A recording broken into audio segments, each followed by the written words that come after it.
Eu quero tratar aqui relativo à censura, né? Sobre censura, da forma mais educada, compreensiva e didática possível. Eu quero começar com um vídeo de uma menina famosa da internet, inteligentíssima. Ela malha, né? Uma loura chamada Vivi Winkler. Ela, com uma certa frequência, ela mostra, né, de uma forma bem resumida, rara. Na verdade é bem raro que ela faça isso, mas dá pra ver que ela é perseguida frequentemente por pessoas que querem censurarem ela. O último vídeo que eu vi, não sei se é de ontem, tava revendo aqui agora, ela trata de um comentário de uma pessoa que fala que ela deva, de forma velada, né, veladamente, parar de estudar o samba, o dança de samba, porque ela não tem jeito, né? Aí já começamos a tratar aqui de fato o que seria censura, né? Um outro vídeo que eu lembro agora é um vídeo de um bolsonarista que ele invade a PUC, se eu não me engano, e ele começa a arrancar cartazes, né? De um outro lado, de uma outra vertente política. Lembrando que a gente tem que definir censura da forma mais didática possível para a gente conseguir tratar da censura, né? A censura nada mais é que algum meio, seja ele qual for, de impedir algum tipo de comunicação. Uma comunicação de texto escrito, de texto oral, né, verbal, oral, de imagens, né, o que for, algum tipo de comunicação é uma tentativa ou de fato se consegue impedir algum tipo de comunicação. É uma censura, certo? Então vamos lá. Quando a gente trata de Vivi Winkler e ela de vez em quando já não tá aguentando mais isso aí, ela fala de principalmente mulheres tentando botar ela para baixo, censurar ela em todos os sentidos. Censurar ela nesse caso aí, censurar uma expressão artística, né, de dança. E um estudo, né? Censurar o estudo é uma das censuras mais malignas que existem. Existem muitas censuras de estudo, né? A gente pode pegar. Ela tentou censurarem ela no trampo dela de malhação, de divulgação de marcas e tudo mais. Então são censura de trabalho, censura de estudo, censura de expressão, chamam de coloquial e tal. E você entenderá que muitas vezes as pessoas estão defendendo, né, ou lutando contra a censura, mas são pessoas que censuram, né? Essa questão desse vídeo da PUC, do bolsonarista, por exemplo, ele, a partir do momento que ele quer arrancar aqueles cartazes que tiveram um custo e a faculdade está autorizando aquela divulgação ali, é uma censura, né, de informação. A censura de informação é redundante, né? Toda censura é o impedimento de alguma informação. Então está censurando aquela expressão de informação. Observe o seguinte: a partir do momento que uma pessoa tenta calar a outra ou impedir que ela expresse algo, né, um desejo, um estudo, um trampo, a pessoa está cometendo uma censura, certo? A questão é qual a diferença de censura e defesa do direito. Observe que estamos pegando dois exemplos na internet. Contudo, para quem frequenta a internet há muito tempo e vastamente, a gente se depara frequentemente com inúmeras tentativas de censura. Inúmeras. Sempre censurando algo bom. Sempre. Você não vê pessoas boas tentando calarem algo bom, uma arte, um estudo, um trabalho, de forma alguma. Você vê no máximo uma crítica intelectual, social sobre algo que a pessoa considera inadequada, digamos assim, para a gente ser um pouco mais educado. Então, Como é que a gente vê essas censuras? A gente vê pessoas sendo censuradas, divulgando todo tipo de trampo de ciência, biologia, letras, física, o que for. Você vê aqueles comentários carregados lá, agressivos e muitas vezes velados, né? Como esse da Vivi Winkler. Da Vivi Winkler, a mulher fala que eu não estou de forma alguma querendo desanimar você, mas aqui na verdade você não leva jeito. Observe que você, se você souber interpretar, você percebe como essa tentativa de censura carrega muito ódio, né? A gente tem que tomar cuidado para não ser enganado com uma voz mansa e um falar manso, né? Ou uma voz de mulher que é bem doce. Engana. Então a censura sempre está carregada de ódio. Estamos partindo desses exemplos aqui porque com certeza se tem alguém me assistindo aqui em uma rede social que é o YouTube, ou na internet, frequenta algum tipo de rede social ou alguém enviou esse vídeo aqui. Então a censura de fato é um crime, né? É uma tentativa de impedir que uma informação se propague.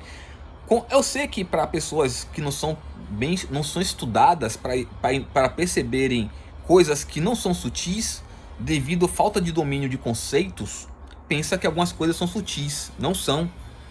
Por isso que quando a gente trata de pessoas que têm uma capacidade absurda de interpretar a economia e a lei, o direito, são pessoas que já com uma certa idade, uma experiência de vida e tal, e muito estudo para aquilo ali, para ela estar podendo usar de sua habilidade com domínio da lei e da economia.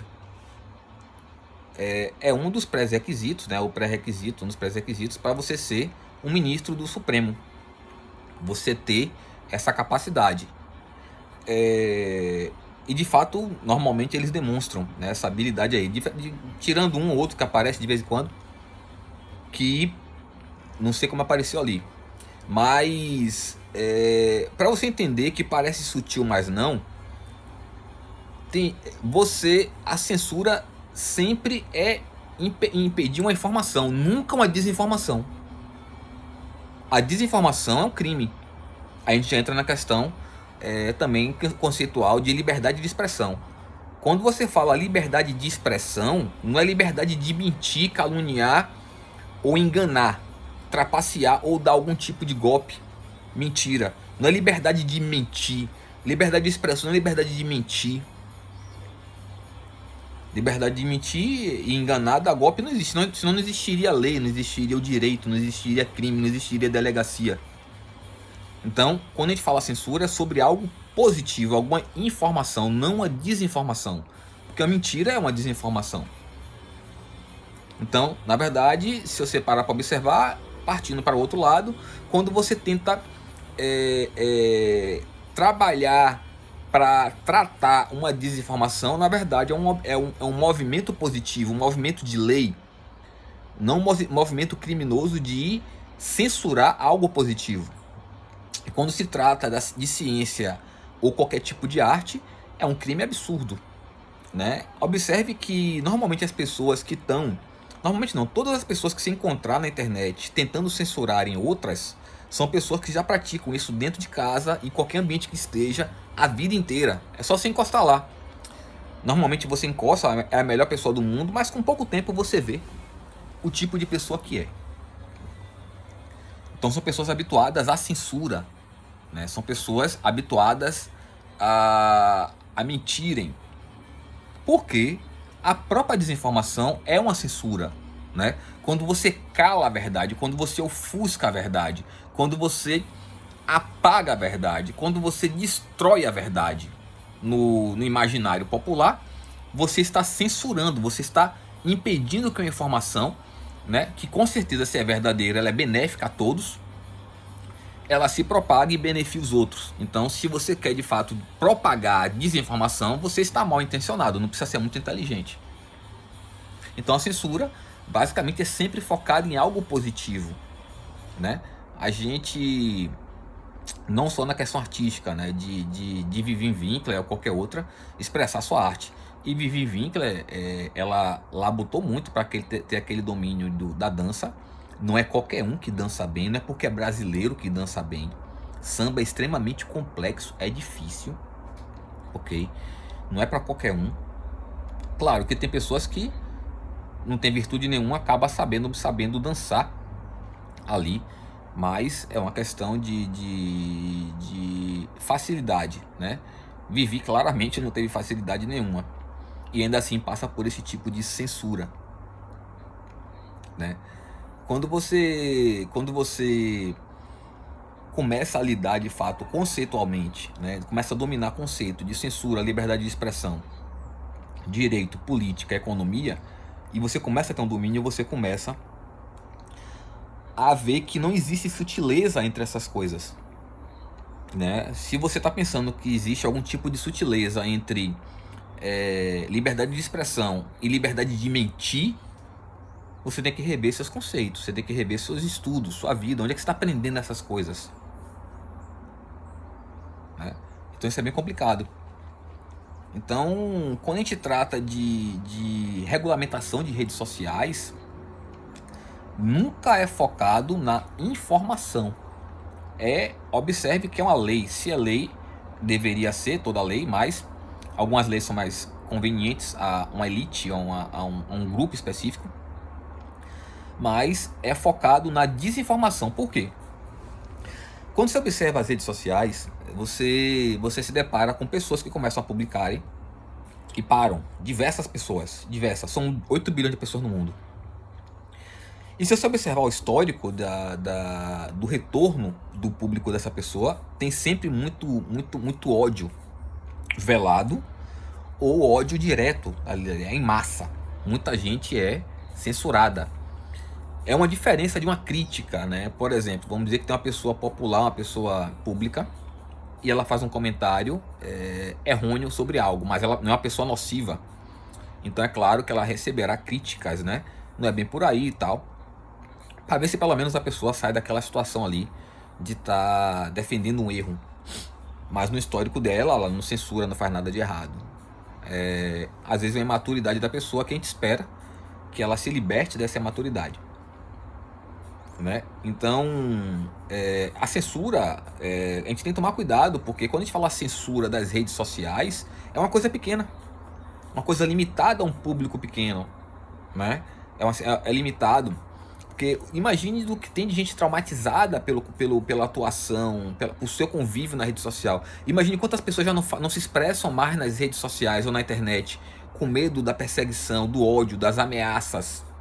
A censura é de fato do odiador, da odiadora que está lá perseguindo a tudo e a todos para calar de todas as formas possíveis de expressão as pessoas benignas. Porque essas pessoas nunca perseguem as pessoas malignas.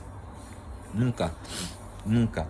Então observe que a censura de fato é um crime e ela acontece o tempo todo através, né, de atitudes extremamente odiosas, veladas ou não, de pessoas extremamente odiosas, né, atacando a tudo e a todos que produzam algo benéfico e principalmente que expressem a verdade ou algum bem.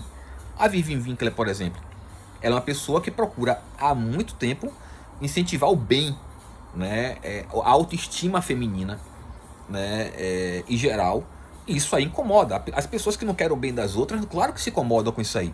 Então observe que a censura não é focada simplesmente como eu usei o exemplo, a dança de samba, mas qualquer expressão positiva que beneficie algum ser humano. Então a censura existe, ela é um crime, ela não é uma lei. A lei, pelo contrário, ela é dirigida, ela é construída exatamente para combater algo errado, como a questão da própria censura, né? Se você entrar em qualquer rede social famosa aí do mundo, né, principalmente estadunidense, né, Orkut, Facebook, Instagram, Twitch, você vê ali, se você entrar em qualquer publicação positiva, você encontrará muitos comentários da pior forma possível, até sexuais baixos que existem aí.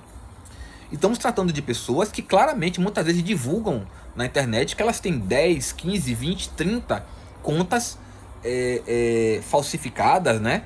Piratas, digamos assim, fakes, para poder perseguir ou promover qualquer tipo de coisa ruim nas redes sociais, na internet, né? Então observe que são coisas diferentes, né? Você proteger uma nação, proteger um povo de todas as idades, né? Quantas pessoas, quantas meninas e meninos de 12, 13, 14 anos estão traumatizados por terem mergulhado, né, no mundo da internet sem saberem o que existia lá, por incentivo de colegas da mesma idade que às vezes são as mesmas pessoas que estão odiando elas na internet com contas secretas. Então, quando é bom a gente tomar cuidado com aquilo que a gente pensa que é sutil e que é a mesma coisa, porque confunde, você acaba não vendo a coisa, você mistura as coisas. A censura sempre será em algo relativo a algo positivo. Estão me entendendo? E quem não deve, não teme. Quem não tá com contas falsificadas, cometendo todo tipo de crime, não só censura na internet, não precisa se preocupar com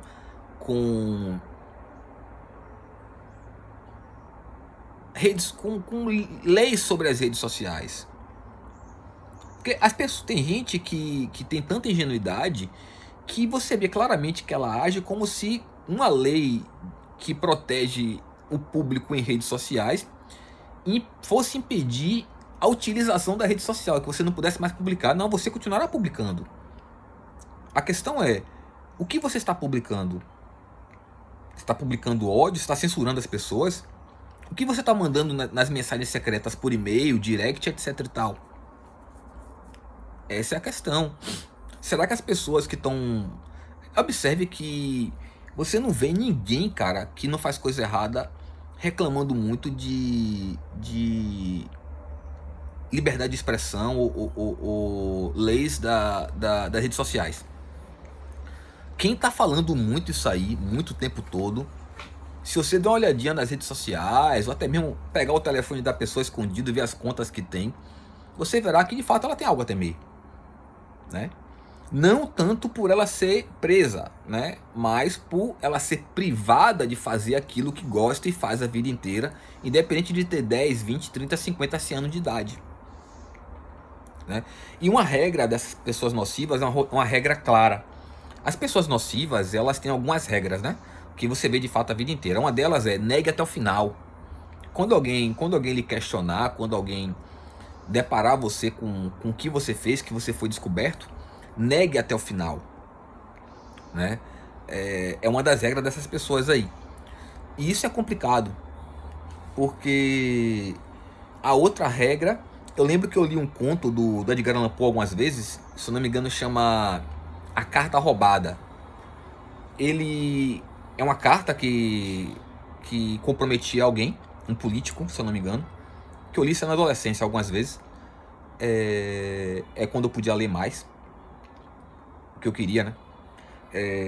E aí, a pessoa que roubou aquela carta, que comprometia um certo político, uma certa pessoa importante no meio social, que tinha uma fachada de pessoa virtuosa, esse cabra que roubou essa carta sabia que esse político, essa pessoa, moveria todo o Estado. Olha que coisa, cara. Parece coisa de hoje, né? Sempre existiu, né? Ele movimenta todo o Estado para poder encontrar essa carta. E um dos meios dele de movimentar o Estado é movimentar toda a polícia, né, secreta, especial, todo o Estado, para revistar a casa dessa pessoa que tem essa carta, milímetro por milímetro. Qual foi a forma que essa pessoa que roubou essa carta encontrou de esconder essa carta? Ele expôs a carta, né? Em vez de ele esconder a carta, ele botou junto de várias cartas que ele tem, parece que na lareira, se eu não me engano, deixou todas juntas ali, de maneira que ninguém nunca procuraria ali, né? E é exatamente o meio que as pessoas nocivas utilizam para esconderem seu mal, né? E para fingirem que são boas. Elas expõem o mal dos outros, né? Elas deixam claro o mal dos outros como se elas se incomodassem com aquilo, para criar uma fachada de uma pessoa que se indigna com o que é errado, com a maldade. E é uma das leis das pessoas nocivas, né? Ela fingir que se indigna com o que é errado, com o que é ruim, com o que prejudica, com o mal. E eu sempre lembro desse. Sempre que eu me deparo com essas coisas, eu lembro desse conto que é incrível, né? Ele é tipo. Quem descobre é um Sherlock Holmes, né? Um detetive. Personalidade diferente do Sherlock Holmes, mas também inteligente e tal. Ele deduz o que acontece, encontra essa carta. E aí. E tal. Né? Tem alguns detetives fantásticos na literatura clássica. Todos são. Os bons são todos excelentes. Eu recomendo todos. É uma das regras, né? São as duas regras que a gente sempre se depara. Até as pessoas comentam, né? A gente sempre vê essas duas regras. Uma, quando alguém descobriu o que você fez e alguém falar que você fez aquilo ou perguntar, negue até o final. A outra é exponha a maldade alheia com. Eu tô falando tecnicamente, exponha a maldade alheia, aquilo que você faz, aquilo que você gosta, veladamente, sem se denunciar, sem denunciar nada, sem deixar fácil do mal ser descoberto ou ser prejudicado, para você esconder o mal que é em você, né? Então a gente vê e volta essa questão das pessoas que estão muito supostamente preocupadas com censura e redes sociais, são as pessoas que cometem mais os crimes, né? Se você observar.